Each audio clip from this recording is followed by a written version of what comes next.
এখনো খেতে দিচ্ছি। ওই ওই তো মন দিয়ে কি করলি? স্যার অঙ্ক করছি স্যার। ও আচ্ছা আচ্ছা, বলি এখনো তোর মা খেতে দিল নি, একটু দেখে আয় তো রান্না করি।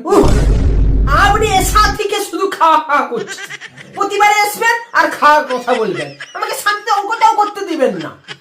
ভাই এত অঙ্ক করলে তুই তো ফার্স্ট হয়ে যাবি। স্যার আমি নি স্বপ্নে দেখেছি আমি ফার্স্ট হব। হ্যাঁ ঠিক আছে ঠিক আছে, আমি জানি তুই ফার্স্ট হবি, ওই স্বপ্নতেই হবি, ঠিক আছে। আচ্ছা ঠিক আছে ঠিক আছে, তুই এক কাজ কর, এখন একটু দেখে আয়। দেখ মানে আমাকে খেতে দিলে আমি তোকেও খেতে দিব। হ্যাঁ স্যার দেখা গেছে আগের বারে মা 4টা চিকেন পকোড়া দিয়েছিল, আর আমাকে কি করছেন, 2টা হাড় দিচ্ছেন। আমি তার কিছু করবো না।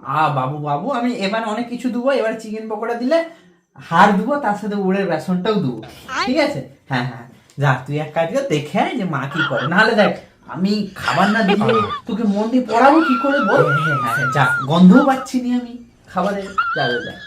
স্যার গন্ধ পাবেন কিভাবে, আজ তো নিরামিষ।